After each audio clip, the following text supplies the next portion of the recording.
Boa noite. Começa agora a primeira edição do programa Roda Mundo, um programa de análise e comentários sobre os principais eventos do cenário internacional, o programa de Opera Mundi.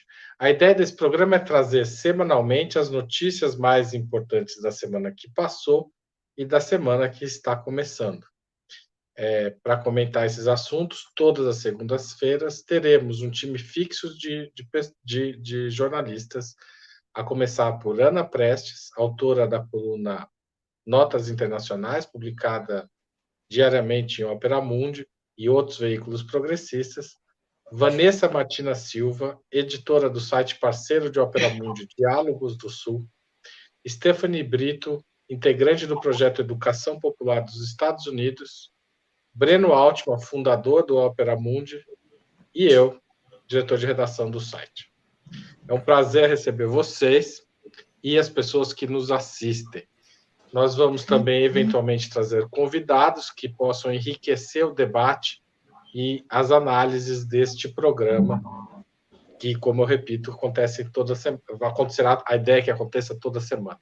Com esse programa, o Opera Mundi está ampliando a sua produção em vídeo, que é uma prioridade para a gente no momento, e porque com isso a gente atinge mais pessoas com o nosso jornalismo independente. Os recursos que permitem a manutenção e ampliação do projeto de Opera Mundi vêm, sobretudo, de duas grandes fontes: dos assinantes solidários e dos integrantes do clube de canais do YouTube. Se você quer apoiar o crescimento de Opera Mundi, faça uma assinatura mensal .br/apoio ou clica no próprio YouTube no botão Seja Membro. Tem várias faixas de contribuição, mas todas são muito importantes para a gente, porque apoiar a imprensa independente é apoiar a democracia.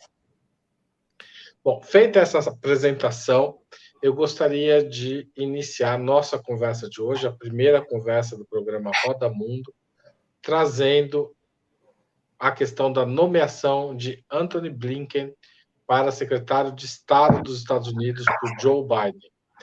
O governo Biden começa a se desenhar e eu queria começar essa conversa convidando a Ana Prestes a trazer mais detalhes sobre essa escolha e pedindo que ela, a Stephanie, e depois também o Breno e a Vanessa comentem o que significa esse nome e os rumos que o governo Biden começa a tomar. Para onde vai o governo americano? A direita democrata vai mandar no governo Joe Biden ou há outras forças em disputa? Obrigado, Ana. Boa noite. Boa noite, Haroldo. Boa noite ao pessoal da equipe, né, do Ópera também, que está aí por trás. Boa noite a Vanessa, a Stephanie, Breno e quem está nos acompanhando. Obrigada pelo convite. Eu acho que é assim, muito bom a gente ter mais uma portinha, mais uma janelinha, né, por onde comentar e dar as notícias, porque é uma forma também de disputar as narrativas, né, disputar o que se dá de notícia internacional e o que significa, né, para sair um pouco do mainstream, do noticiário. No final de semana, eu estava preparando as notas de hoje e já se falava muito na possibilidade da nomeação do Blinken, né, do Sullivan e também depois a gente vai falar da Linda Greenfield, para 3 pontos estratégicos da diplomacia americana, né, que é o chefe do Departamento de Estado, o chefe da Segurança Nacional, digamos assim, e a embaixadora na ONU. A imprensa tradicional, a imprensa comercial, tem explorado muito um lado mais humano do Blinken, né, que ele estudou na França e fala francês, que ele toca guitarra, que ele é, assim, um soft power, né, um cara, assim, de lidar com soft power, mas se a gente for olhar o histórico do Blinken, né, é como se tivesse tido, assim, o governo Obama, aí interrupção para o governo Trump, voltamos às cenas do governo Obama, né? Porque o Blinken, ele é um cara forte, né, dentro dos democratas, e ele tem um histórico intervencionista, e tem se falado muito também dessa questão do multilateralismo, né, que ele estaria mais afeito ao multilateralismo. Só que é um tipo de multilateralismo que se utiliza justamente do multilateralismo para promover o intervencionismo em nome dos direitos humanos ou da defesa. É um pouco de uma reedição, assim, sei lá, de um destino manifesto norte-americano de salvar o mundo. Então, ele é essa figura que esteve envolvido na guerra na Iugoslávia, né, ainda lá no governo Clinton, com apoio dos terroristas kosovares. Ele é um cara que esteve envolvido também na invasão do Iraque, 2002, 2003, porque ele era o principal assessor do Biden quando foi a decisão da invasão do Iraque. E o Biden foi um dos senadores que votou pela invasão no Iraque. Então, ele tem esse histórico da invasão da Líbia em 2011 também. Ele foi um dos atores. Ele foi um dos que criticou ali ao final do governo Obama por que tinham sido mais intervencionistas com a Síria. Eu estava relendo umas notícias, tem uma notícia dele falando: estamos mandando armamento para a Arábia Saudita, para a intervenção no Iêmen. Então, hoje eles jogam isso, né? Falam que uma das primeiras medidas deles pode ser uma retirada, né, do investimento ali na guerra do Iêmen, mas ele é justamente um desses atores. Então, é realmente essa figura, né, mais palatável, mais civilizada, mas também perto do Trump e do Pompeu. Qualquer um é mais multilateralista e mais palatável, digamos assim, mas de um histórico intervencionista bastante importante.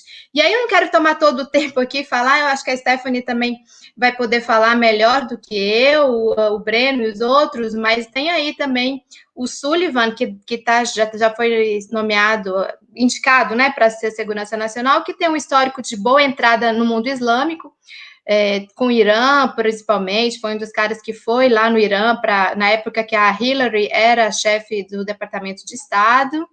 E depois tem umas histórias curiosas aí da Linda Greensfield. Se der tempo, a gente fala um pouquinho.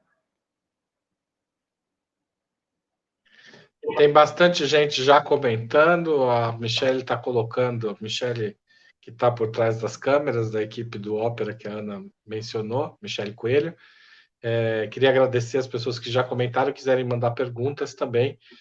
Sobrando tempo, a gente vai responder as perguntas. Mas, Stephanie, qual a sua avaliação desses primeiros movimentos do governo Biden? Olá, boa noite todo mundo. Feliz de estar aqui hoje. Eu acho que a gente está vendo muita continuidade do governo do Obama agora com essas indicações para o gabinete do Biden. Eu acho que é importante mencionar que todas essas pessoas tiveram um papel importante no gabinete e na equipe do Obama. Algum deles tem antecedência ainda do Obama, né?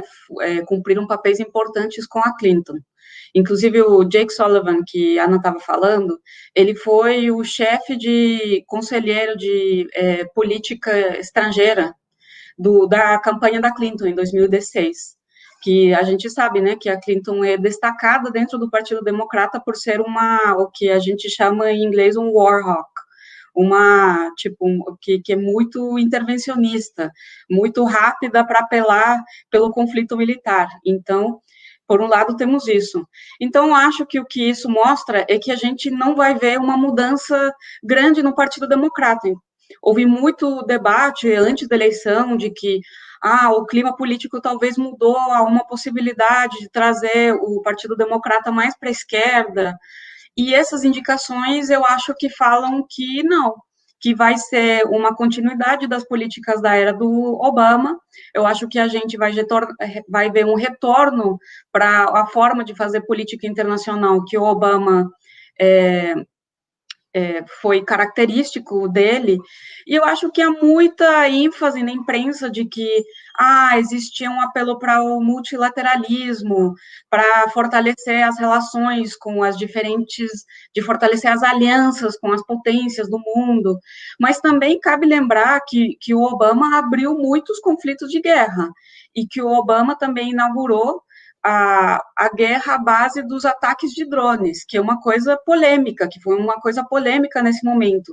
Então, é bom lembrar também que essas políticas foram também características da época do Obama, então que a gente provavelmente vai ver uma reabertura a vários conflitos, provavelmente. A Ana já mencionou a Síria, e é importante lembrar também que o Blinken é considerado o arquiteto da política internacional dos Estados Unidos em relação ao Afeganistão, ao Paquistão, à Síria, ao Irã, e também relações, inclusive, com o Estado do Israel, etc. Então, eu acho que a gente vai voltar para esse tipo de política externa muito mais intervencionista, pelo menos isso que indica. E um dado que eu acho interessante, um detalhe, na real, é que se disse que o Blinken é muito próximo do Biden, que tem uma relação muito íntima, muito próxima, o que quer dizer que ele vai ter um acesso muito fácil ao próprio presidente, inclusive mais do acesso que ele tinha ao Obama. E aí eu acho que o Partido Democrata está continuando com a estratégia que funcionou para eles durante o Obama, que é de apelar de representar que eles são o partido mais representativo, mais inclusivo.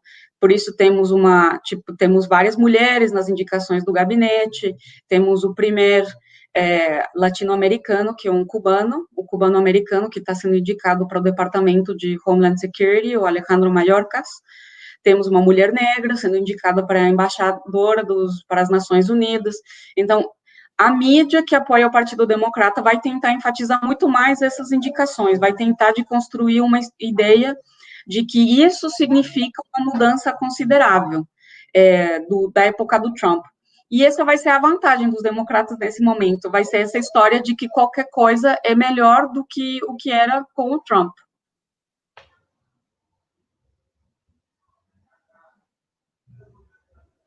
Vanessa, tudo bem? Seja bem-vinda também. Para a América Latina, obrigada. Para a América Latina muda alguma coisa? Eu acho que muda. Muda o tamanho do porrete e a forma como ele é aplicado aqui na gente. Eu queria muito não ter que dizer isso, eu queria muito estar empolgada, eu queria muito estar feliz, eu queria muito... Mas não dá, né? Bom, primeiro pelas condições aqui deste Brasil, que nos impõe aí uma derrota atrás da outra, um momento de tristeza e dor atrás de outro, então é realmente um momento terrível. E aí quando a gente olha para os vizinhos, olha para cima, para os Estados Unidos, a situação também não é muito melhor, né? O que acontece? Eu acho que tanto a Stephanie quanto a Ana já brilhantemente desenharam aí o cenário do que pode vir a ser, o que está se desenhando de um governo Biden. E aqui na Diálogos do Sul, a gente está com uma série de matérias, de análises, na verdade, sobre cada país, ou seja, qual é a expectativa de um governo Biden para o Chile, Bolívia, Argentina. E aí eu tenho conversado com vários pesquisadores, muita gente ligada aí com essas análises geopolíticas, e é um consenso de que com o Trump a gente tinha relações muito tumultuadas, muito tensas, de muita agressividade verbal, de muita ameaça, né? Num governo Biden, a ideia é aumentar as guerras coloridas, as revoluções coloridas, essas guerras mais suaves, né? Não guerras quentes. Então, processos de desestabilização. Foi isso que a gente viu durante o governo Obama. A gente teve uma série de golpes na América Latina, inclusive no Brasil, e eu era o governo democrata. O texto que saiu hoje na Diálogos é sobre o Chile. E aí é bem interessante, porque o golpe contra o Allende foi num governo republicano, durante o governo Nixon. E só que a questão é essa, né? O Nixon, ele teve uma agressividade terrível, e tudo que a gente viu, que a gente sabe do golpe no Chile, foi muito brutal. Mas a relação dos democratas com o próprio Chile, ela não foi menos agressiva, ela foi menos agressiva na forma, né? Não entraram bombardeando, né? Não precisou.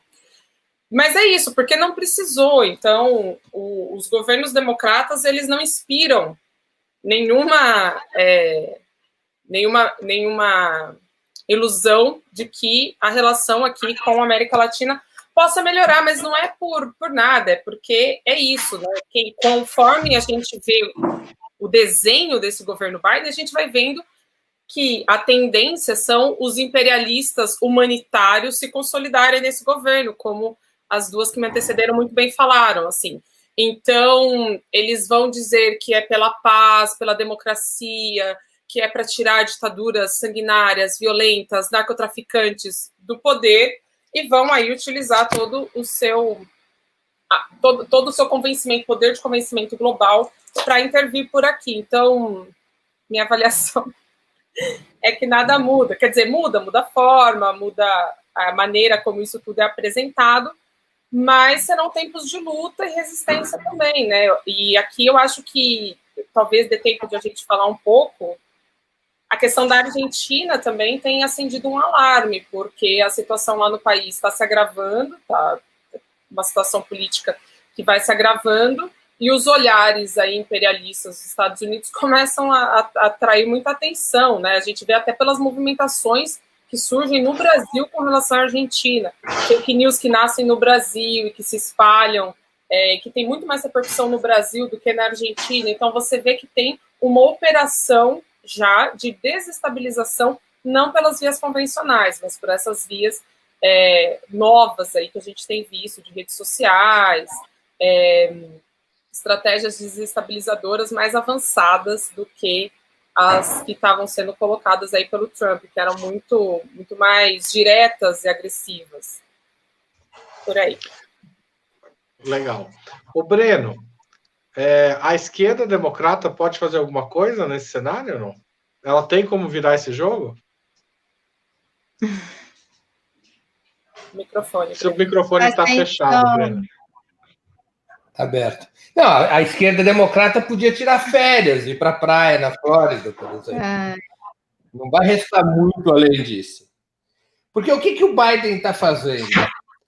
Ele está fazendo uma operação um pouco semelhante, como as que me antecederam salientaram, uma operação semelhante ao do Obama.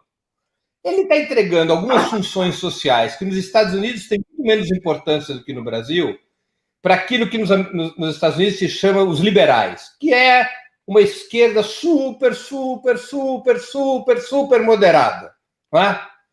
Não está entregando, não vai entregar funções importantes porque eles chamam dos radicais, daqueles que têm um discurso mais anticapitalista ou antineoliberal. Vai entregar para uns sujeitos que eram um pouquinho mais progressistas do governo Clinton, do governo Obama, algumas pastas referentes à vida social. E tudo aquilo que importa no Estado americano, que é defesa e Departamento de Estado e Segurança Interna, tudo está sendo entregue para os falcões. Absolutamente tudo. O governo Biden é a direita do governo Obama. Para além da indicação do Blinken, o Blinken é assim, não é brincadeira, ele vai ligar para o Netanyahu antes de falar com o Biden. O Blinken representa os interesses do lobby sionista como nenhum outro. Como nenhum outro. É o pior dos nomes a ser indicado. Ele fala francês, ele toca guitarra, é capaz até dele dançar flamengo, mas é dos piores que pode ter. E acabou de ser anunciado que o Biden indicará pela primeira vez na história dos Estados Unidos uma mulher para chefiar o Pentágono.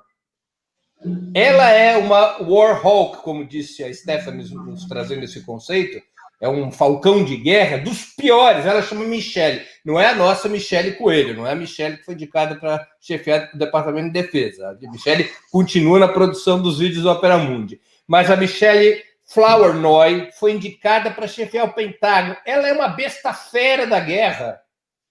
Então, o que vai acontecer? Aquele velho conceito que já é velho essa turma do campeonato, da Nancy Fraser, né, o tal do neoliberalismo progressista. O que nós vamos ter? Homens que falam francês, mulheres negras, negros e negras, mulheres, gente bombardeando, executando a política imperialista. Esse é o disfarce. Ele opera o instrumento da representatividade para passar um sinal de civilização para a opinião pública, mas indica pessoas que, não importa o seu gênero ou sua etnia ou a cor da sua pele, vão executar uma política imperialista pior que a do Obama. Porque a relação do Biden com o chamado Estado profundo é de outra natureza. O Obama, começou seu governo, para tentar garantir a estabilidade do seu governo, ele entregou o Departamento de Estado para Hillary Clinton. O Biden é a expressão do Estado profundo. As pessoas que ele indica são a expressão do Estado profundo. Em alguns casos, eu temo que a política de Biden, em termos internacionais, será pior que a de Trump. Não é que não haverá mudança para pior. Então, tem algumas perguntas aqui nessa linha. Eu queria comentar também brevemente uma coisa. Claro, vai, manda ver.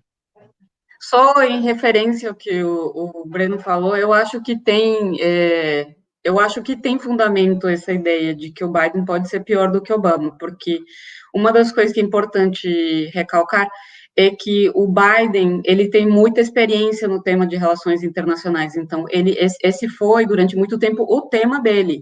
Então, se a gente é crítico à política dos Estados Unidos em relação à América Latina, a política imperialista dos Estados Unidos de modo geral, nos últimos 20, 30 anos, isso todo tem a ver com o Biden, não tem como separar essas coisas.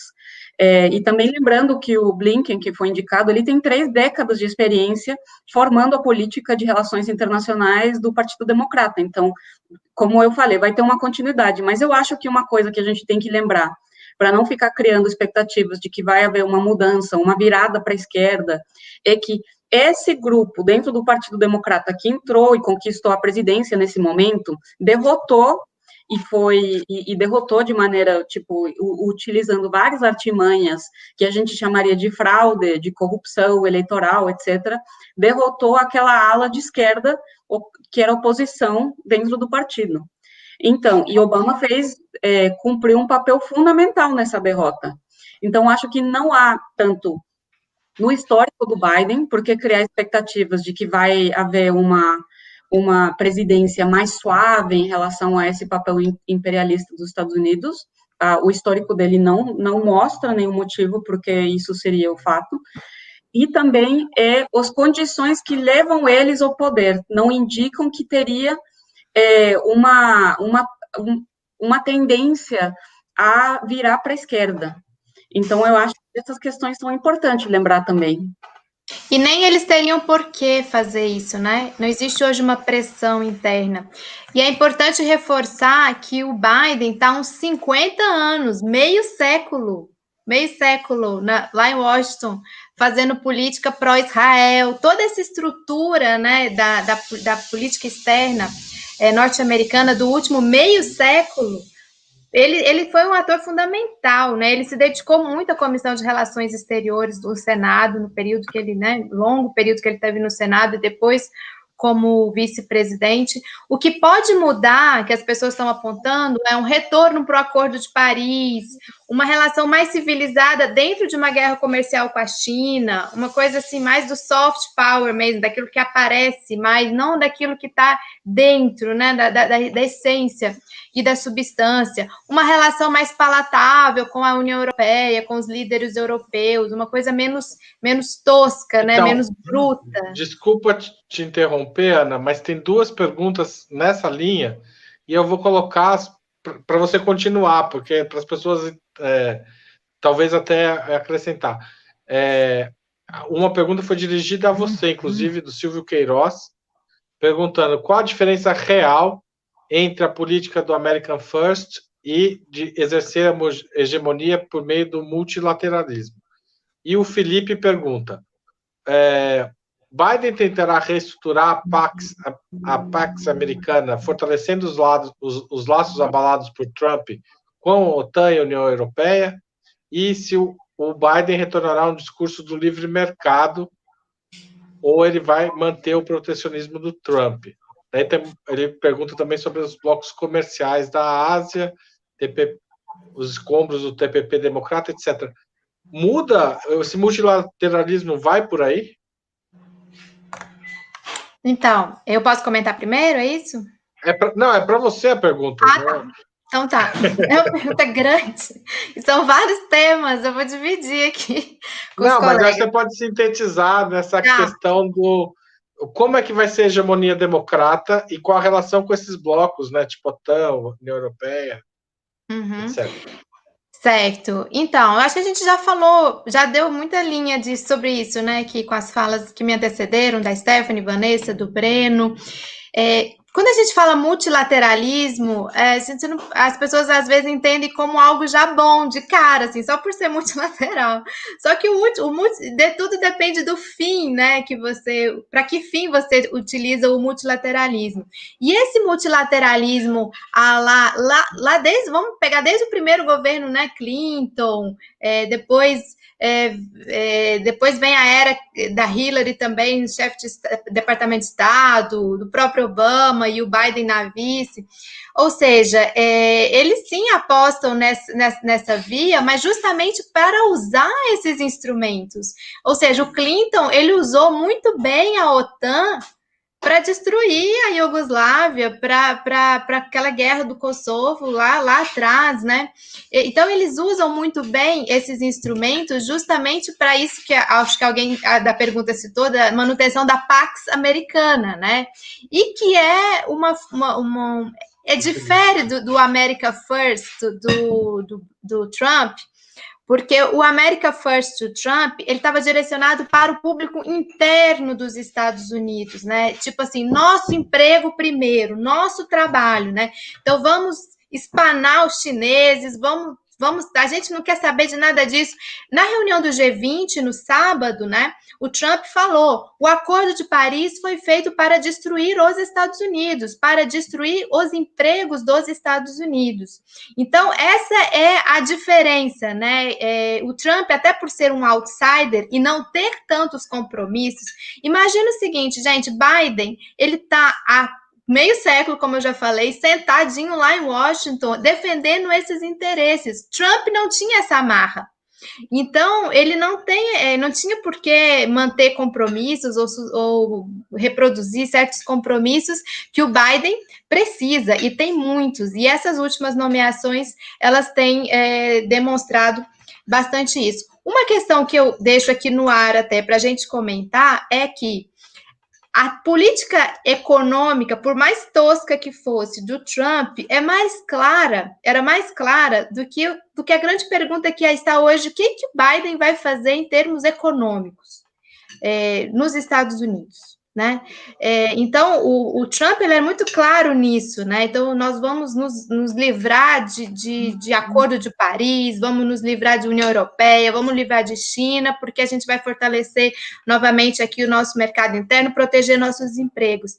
Essa é a grande questão que fica, como o Biden vai lidar com essa questão do comércio, da guerra comercial com a China, e de uma coisa importantíssima, o grande atraso tecnológico que os Estados Unidos hoje enfrentam em face do avanço tecnológico da China, que está discutindo 6G. A gente está aqui brigando se vai ter 5G, não vai ter da Huawei. Eles estão discutindo 6G, eles estão em outro patamar.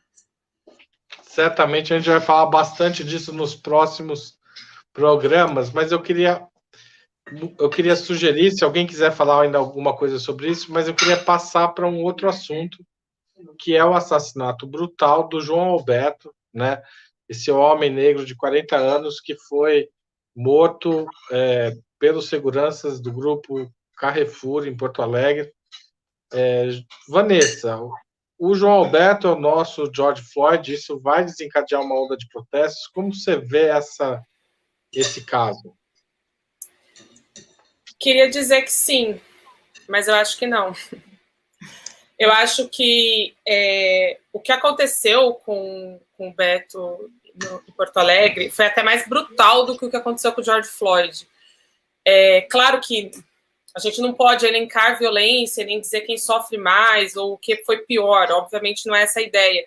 Mas a questão de como aconteceu, então você teve ali nitidamente a intenção dos dois seguranças era exterminar aquela vida mesmo. Eles ficaram 4 minutos ali com o joelho nas costas do Beto, a mulher que filma, ela não faz nenhum gesto, inclusive ela está totalmente de acordo com aquilo, ela não faz nenhum gesto para impedir.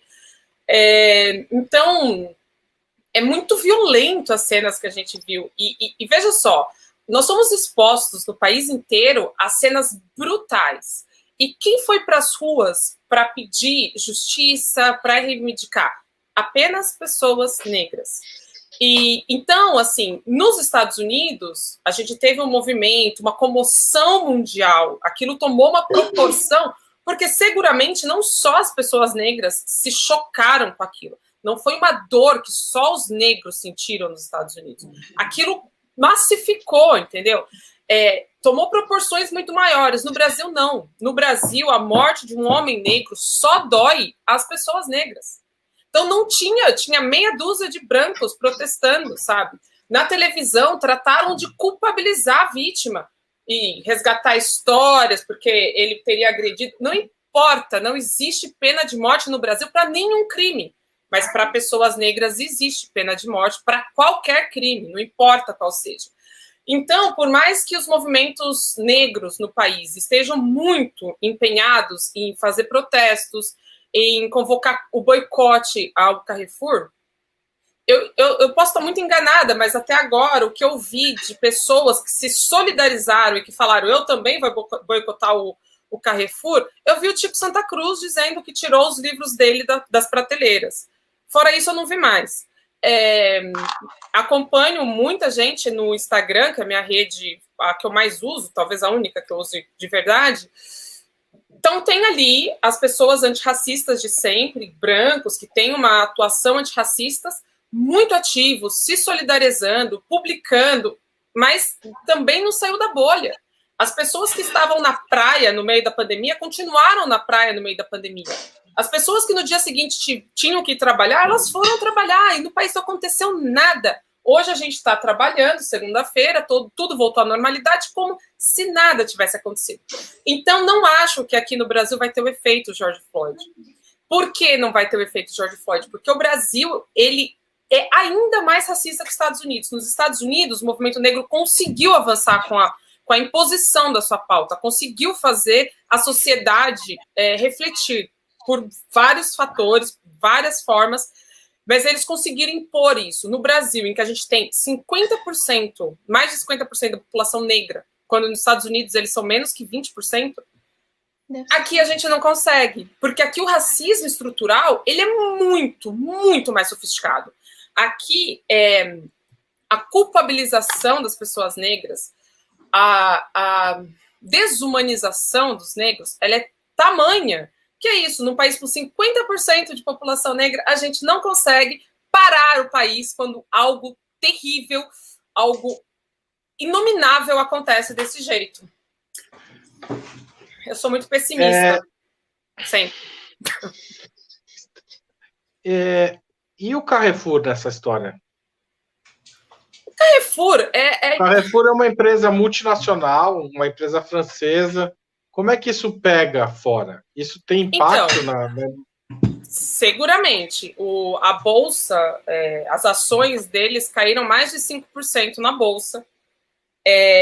O boicote pode ter algum efeito, mas assim, o boicote, se só pessoas negras se somarem ao boicote, vai ficar realmente bem restrito, né? Então, também não tenho visto isso, sabe? Assim, tipo, aqui em Jundiaí, a gente fez uma manifestação. Jundiaí é uma cidade majoritariamente branca, classe média, pessoas super conservadoras.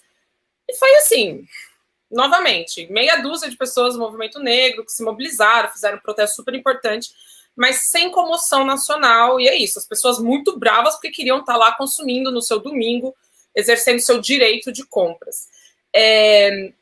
Qual que é o impacto? Isso tem uma cadeia internacional, mas nem internacionalmente esse caso repercutiu tanto quanto um George Floyd. Então, qual que é o impacto que isso vai ter para o Carrefour mundialmente? É pequeno. Por quê? Porque, eu fiz aqui um levantamento breve de onde isso saiu. Saiu na Inglaterra, a BBC deu, falando dos protestos que, por sorte, foram violentos, porque também se o protesto não é violento, não sai em lugar nenhum, aí que não sai mesmo, né?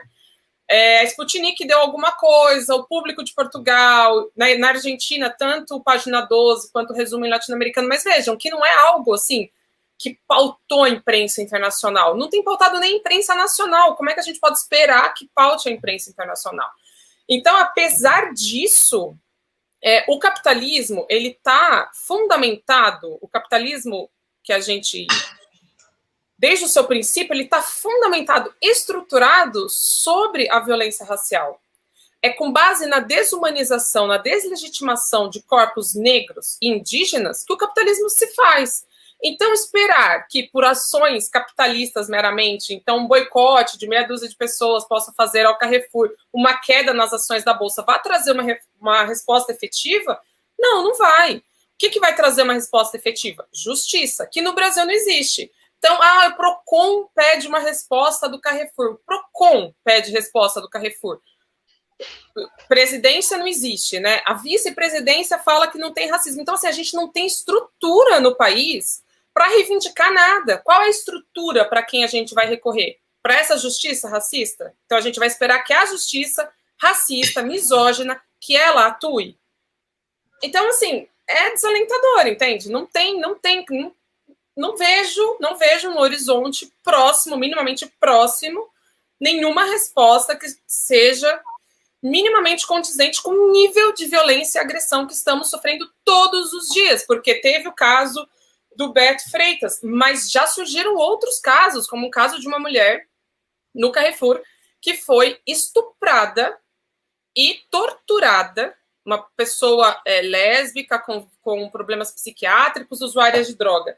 Foi brutalmente violentada pelo suposto roubo de qualquer mercadoria. Então, assim, e aí? A gente ficou sabendo agora porque a juíza resolveu contar, abriu o caso, mas e aí? Não acontece nada.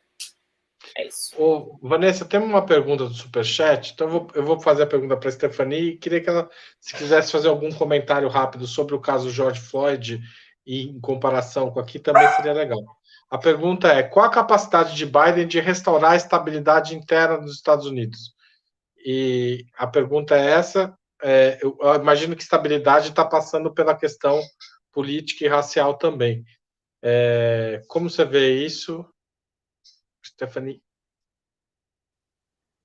Então, eu acho que parte do motivo que o Biden foi eleito, e porém alguns dos eleitores, um número significativo dos eleitores do Biden, eram pessoas que se vieram mobilizadas, politizadas, que ficaram indignadas, não só pela pandemia, mas também pelos casos do racismo nos Estados Unidos, que são recorrentes, né, que não param. E o caso do George Floyd, como todo mundo sabe, teve uma repercussão muito grande, assim, mobilizou uma grande parte da sociedade. E eu queria comentar sobre isso, porque a Vanessa comentou, eu acho que é importante mencionar, porque ela faz essa comparação entre Estados Unidos e o Brasil. Como os Estados Unidos atinge mobilizações da população branca também, latina, em razão desse caso, e eu acho que tem a ver com uma série de situações, assim, diferentes. Inclusive, às vezes, eu acho essa comparação Estados Unidos e o Brasil difícil de fazer, porque há muitas diferenças, assim, inclusive na construção social do Brasil com os Estados Unidos. Inclusive, a Vanessa ressaltou algumas. Mas é importante lembrar que o movimento negro nos Estados Unidos tem conseguido ocupar um espaço no debate mais mainstream, também porque foi incorporado no discurso, que é um discurso neoliberal, ao respeito à diversidade, inclusividade, direitos civis, direitos individuais. Então, todo esse ideário que foi construído para dar legitimidade para o projeto neoliberal, faz muitos anos, né, não é uma coisa nova, é um discurso que, incidentalmente, é contraditório à realidade do racismo no país, entendeu? Então, o discurso do movimento negro reivindica uma série de valores e de pautas que vem do próprio, que poderia ser falado, assim, é o lado bom do discurso neoliberal, porque, como a gente sabe, ideologia neoliberal é uma coisa e o que se faz na prática, na política econômica e social é outra, né? O neoliberalismo defende uma série de liberdades civis dos indivíduos, Então, acho que o movimento negro tem conseguido se encaixar nesse discurso e tem sido bem sucedido, sem contar com esse histórico que teve o movimento negro no país nos anos 50, 60, ou seja, uma pauta antiga. Eu acho que, devido às mobilizações nos Estados Unidos, sem dúvida, a pauta antirracista está crescendo no mundo inteiro. Eu acho que está sendo colocado como um tema de destaque em muitos lugares do mundo, e isso é uma coisa importante. Aí, claro, que em cada contexto nacional tem que ganhar uma especificidade que fala sobre esse contexto específico, né? E no Brasil, claramente vai ter, eu acho que para avançar vai ter que ter características que falam sobre o Brasil especificamente, né? E sobre a pergunta específica, eu acho assim, de novo, eu acho que vou reiterar um pouco o que eu já falei. Para a gente criar a expectativa de que o Biden vai mudar esse conflito, essa tensão que existe nos Estados Unidos em torno do racismo, a gente teria que esquecer que ele foi que ele tomou um partido importante na redação da legislação de 1994, que foi uma reforma às políticas de justiça criminal, que teve como resultado, foi uma das políticas mais importantes, assim, que foi parte-águas para o encarceramento massivo nos Estados Unidos. Então, para a gente criar a expectativa de que ele vai enfrentar o tema do racismo, que é um tema que está intimamente ligado também com a justiça criminal no país, com a necessidade de uma reforma à justiça criminal, à política de justiça criminal, a gente teria que não ver qual que é o histórico dele. Então, acho que vai ser muito difícil para ele enfrentar esse momento, e também lembrando, assim, que embora o movimento negro, inclusive com essa pauta de tirar os fundos públicos da polícia, teve muita repercussão na mídia, ainda não é uma pauta majoritária. Ainda há setores, inclusive dentro do Partido Democrata, que não compactuam com muitas das pautas, inclusive essa, que chama para a defundação dos departamentos de polícia, de tirar dinheiro da justiça criminal para colocar nos serviços públicos. Essa ainda não é uma pauta que tem ganhado destaque, além de uma militância muito mais engajada. Então, acho que vai ser... o Biden estaria apelando para essa militância e não para o que também é a base dele, inclusive a base dele mais tradicional. Obrigado, Stephanie. Eu queria agradecer o Paulino Cardoso, que fez o superchat, essa pergunta, que a gente respondeu. Tem bastante gente comentando sobre isso, mas eu queria passar também, eu queria falar um pouco de Argentina. A Argentina a gente está com projetos de lei bastante progressistas na Argentina, e como disse a Vanessa agora há pouco, a vida do Alberto Fernandes não está fácil lá. Breno, como é que você vê esses projetos que o governo apresentou na Argentina? Som. Áudio. Especialmente a taxação das grandes fortunas, ela representa um sinal de esgotamento e mudança da estratégia dos governos progressistas da América Latina, aquela estratégia que foi aplicada no primeiro ciclo, no início do século XXI. Vamos nos lembrar que praticamente todos os governos dirigidos, liderados por partidos de esquerda, após a eleição do Chávez, do Lula, em seguida as eleições que percorreram toda a América do Sul, incluindo a Argentina, que foi governada pelo Néstor Kirchner e pela Cristina Kirchner, todos esses países, uns mais, outros menos, operaram suas estratégias de governo e sua política econômica a partir de uma reorganização orçamentária. Então, o que foi feito? Aproveitando de um momento internacional positivo, que foi um momento de expansão tanto do volume de vendas quanto do preço das commodities, os países governados pela esquerda absorveram esse excedente comercial e reorganizaram o orçamento em favor de políticas distributivas. Políticas que permitiram expandir o mercado interno, que elevaram salários, que elevaram os direitos, que fortaleceram os serviços públicos e assim por diante. A própria Argentina pôde, com a ajuda de outros países, particularmente a Venezuela, sair daquela situação da dívida interna, que na Argentina era uma dívida dolarizada e, portanto, ela tinha repercussão internacional. A Argentina fez a moratória da dívida, teve créditos fornecidos pelos países da região, repito, em especial a Venezuela, pôde desenvolver sua economia. Esse tipo de estratégia está esgotada.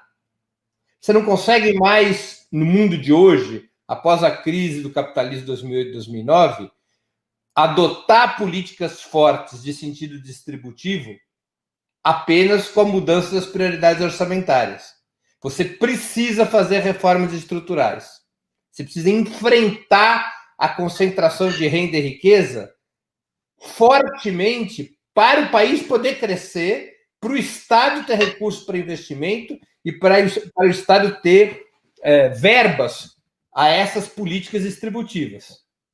Então, quando Alberto Fernandes manda à Assembleia Nacional Argentina esse projeto de taxação das grandes fortunas, esse é o sinal que está sendo passado. É outro ciclo, precisa de outro tipo de política que leva a uma confrontação política, a uma confrontação interna muito mais profunda que no ciclo anterior. Porque, rigorosamente, quais os governos que fizeram reformas estruturais no ciclo anterior? A Venezuela, a Bolívia, e estamos conversados. Os outros países operaram a partir da reorientação orçamentária. As reformas estruturais foram ou marginais, ou seja, foram secundárias em relação a essa estratégia orçamentária, ou simplesmente não existiram, como é o caso do Uruguai. Né? O Uruguai não tem nenhuma reforma estrutural. O Brasil ainda teve a reforma do sistema dos royalties petroleiros, do sistema de concessão para o regime de partilha. A Bolívia teve políticas estruturais, particularmente no ramo do petróleo e do gás, especialmente no ramo do gás. A Venezuela, sim, teve várias políticas baseadas em reformas estruturais, centralmente na área do petróleo. A Argentina teve a moratória da dívida, que não é propriamente uma reforma. A moratória é uma suspensão de pagamento, ela não altera a estrutura econômica do país. Ela para uma sangria, faz um torniquete, impede que a sangria continue e tenta repor os recursos que antes eram gastos na dívida em políticas internas. Esse tipo de política orçamentária não tem mais margem. Você precisa de reformas estruturais. Mas, Breno, essa taxação que eles estão chamando de aporte solidário, né? Ela não é muito mais específica, como a que foi feita no Chile também, se bem que eu estava lendo, os dois projetos são praticamente idênticos. Só que no Chile ele só passou como recomendação, né? O governo só assume, inclusive foi a bancada comunista lá, foi a Cariola, a Vallejo que propuseram. E porque eu vejo menos ele de forma estrutural, porque ele é bem localizado, assim, até para informação de quem está ouvindo e não conhece o projeto, né? Ele tem a finalidade de arrecadar uns 4 bilhões de dólares, ele vai pegar uns 10 mil indivíduos, não são empresas, que têm fortunas mais de 2,5 milhões de dólares, se eu não estou enganada. E tem uma finalidade bem específica vinculada à crise do coronavírus. Nesse sentido, eu vejo ele mais recortado do que realmente como uma pauta mais estrutural de mudança econômica. Foi a impressão que eu tive. Complementando, eu acho, Aninha, que você tem razão em relação a isso. De toda maneira, embora não seja uma política de maior fôlego, ela revela que os governos sul-americanos, incluindo aqueles que eventualmente passarem para as mãos das forças de esquerda, como é o caso da Argentina, eles não têm reservas orçamentárias, eles não têm como, de uma maneira comum e corrente, alterar o orçamento. Eles são obrigados, até para questões pontuais, a adotar medidas que vão direto no bolso dos ricos. Não tem recurso. Essa é uma realidade, não há recursos. E por falar em orçamento, teve congresso pegando fogo aí esse final de semana, justamente por conta de uma votação de orçamento lá na Guatemala. A situação é bastante dramática, não sei, acho que a gente não vai ter tempo de falar aqui, mas foi justamente numa votação do orçamento para 2021 que agora o presidente guatemalteco Giammattei está chamando até o OEA, lá, o Almagro, para tentar salvar ele, porque nem o vice-presidente dele está sustentando a figura. Ô, Vanessa, a Argentina, além do projeto da taxação das grandes fortunas, você tem o projeto do aborto, né, da legalização do aborto e da maconha. Como você vê esses projetos caminhando os três juntos? Tem um sentido comum nisso ou não? Eu acho que sim.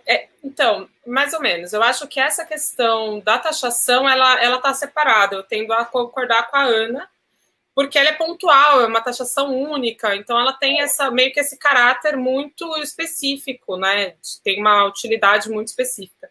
Agora, com relação à maconha e o aborto, bom, isso vem num crescente de um movimento, principalmente o aborto, né? Ele vem num crescente de um movimento de anos, de uma construção na base.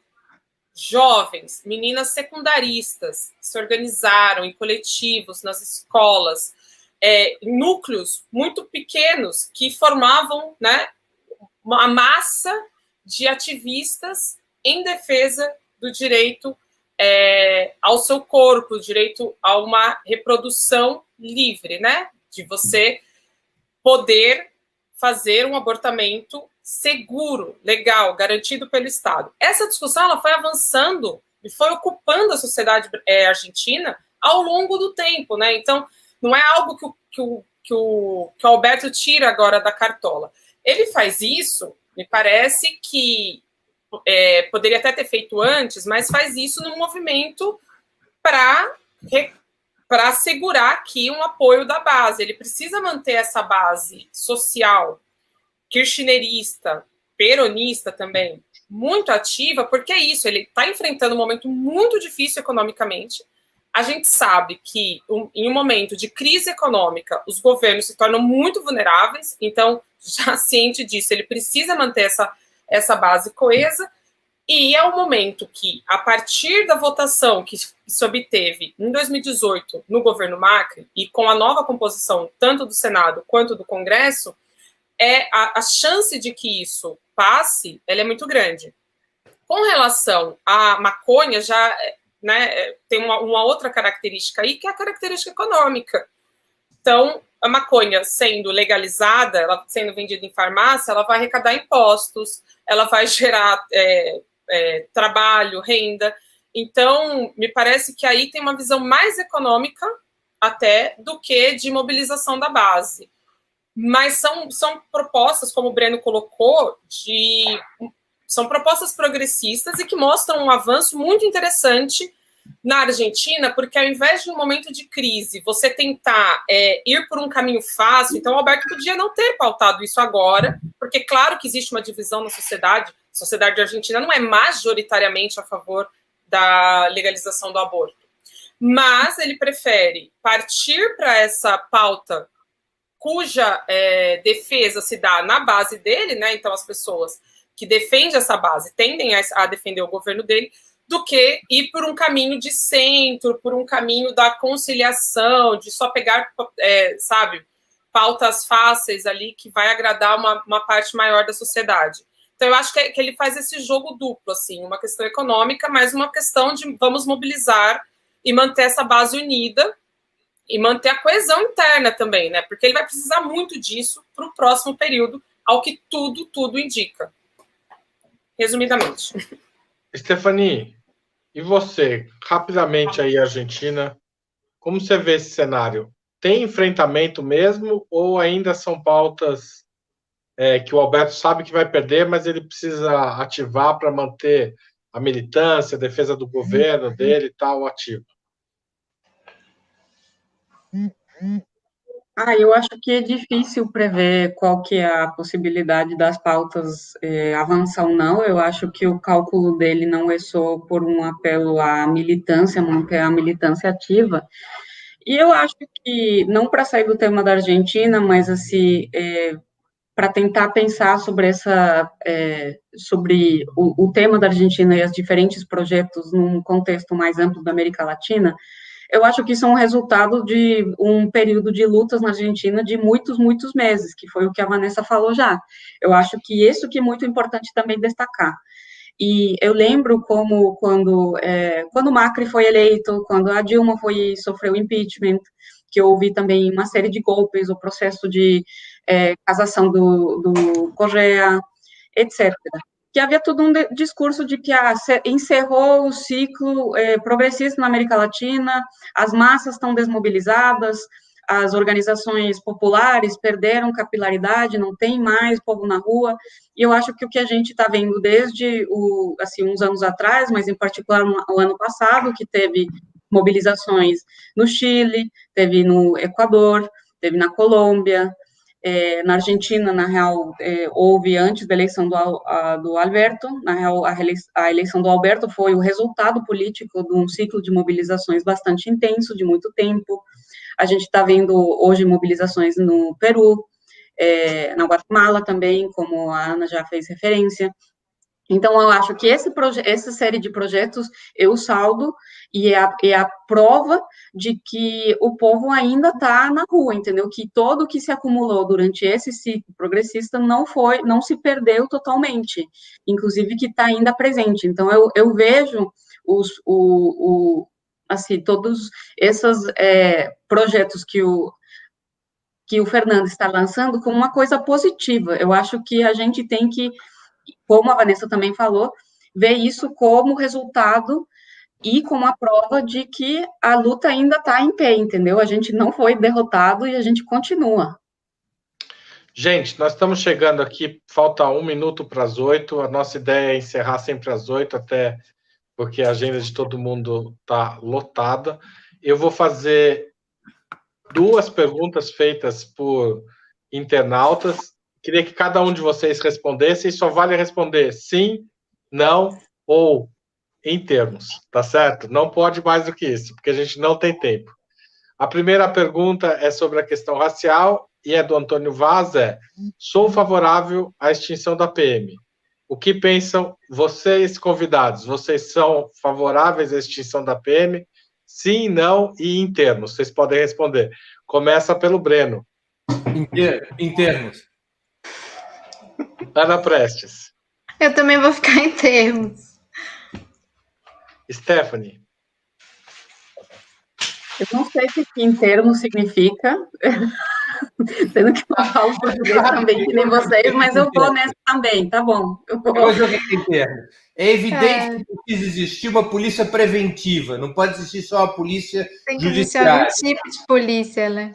Eu sou a favor da extinção da PM. Da mesa, mas a gente vai voltar a esse tema em outros programas.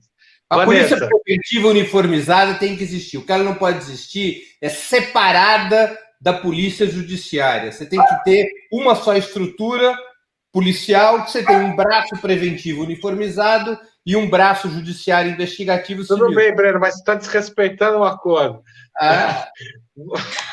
Sim, eu sou a favor da extinção da PM.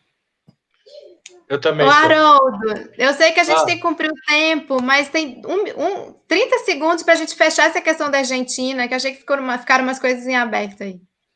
Tá bom, então deixa eu fazer a segunda pergunta, sim, não e em termos, vamos ver se as pessoas respeitam, e daí você fala e a gente encerra, tá bom, Ana? Até o Araújo pergunta, este novo governo dos Estados Unidos tem a possibilidade de melhorar o relacionamento com Cuba? Sim, não e em termos na mesma ordem, Breno? Não. Ana? Também acho muito difícil, acho que não, infelizmente. Stephanie? Não, não vou comentar. É que é difícil esse sim, não. Mas é porque essa é a graça. É votação. Em termos, eu acho. Eu também acho em termos. Eu acompanho a Vanessa. Acho que é muito difícil manter o nível de tensão que o Trump mantém atualmente. Acho que vai baixar. Só de abrir o turismo já melhoraria a relação com Cuba. Só de voltar ao turismo dos estadunidenses, dos iates, tal, dos cruzeiros. Então, eu vou passar. Bom, agora a gente está descumprindo, né, Vanessa? Em termos é mais difícil do que sim, não. Ana, queria que você falasse da Argentina e a Não, gente... é rapidinho. É porque, assim, acho que é importante o pessoal estar informado, o pessoal que está nos ouvindo, né? Para continuar também seguindo. Então, a questão do cultivo da cannabis para fins medicinais já está aprovado, já está sancionado. Então, já foi uma vitória, né? Até para a saúde pública e tudo mais. A questão do aporte solidário das grandes fortunas já passou na Câmara, não foi fácil, né? Foi ali por pouco que passou, e amanhã começa o debate no Senado. E sobre a questão do aborto, que eu quis falar, essa foi uma das principais promessas de campanha do Fernandes. Naquela semana do 8 de março, do 11 de março, ele já estava com o projeto embaixo do braço, ele já estava indo apresentar o projeto, só não apresentou porque fechou tudo por conta do coronavírus. Então, foi mediado com as organizações para esperar, esperou até agora. Ou seja, não é uma coisa assim que saiu do nada, tem todo um trâmite aí, e ele agora apresentou porque foi represado justamente por conta do coronavírus. E já tem protestos marcados lá dos dois lados, né? Tanto de quem apoia o projeto, como no dia 28 também já está marcado aí protestos, que a gente vai ver o tamanho que eles vão conseguir mobilizar dos que são contra o projeto. Muito bem, muito obrigado a todos por esse programa de estreia. Acho que a conversa foi ótima. Acho que essa é a ideia mesmo, ser uma conversa livre, que as pessoas vão se interrompendo e se complementando, mas tratando de temas importantes e que fazem parte do nosso dia a dia, do dia a dia da América Latina e do mundo. Então, obrigado, Breno, obrigado, Ana, obrigado, Stephanie, obrigado, Vanessa. Espero contar com vocês a semana que vem em mais uma edição do Roda Mundo. Tá certo? Queria agradecer quem assistiu, quem contribuiu com o Superchat, quem fez perguntas, quem compartilhou, quem deu like, quem assina a Opera Mundi, faz assinatura solidária de Opera Mundi, e quem é membro do canal de Opera Mundi.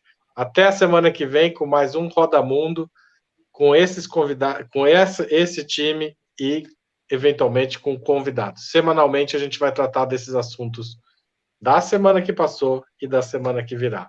Boa noite a todos e até lá.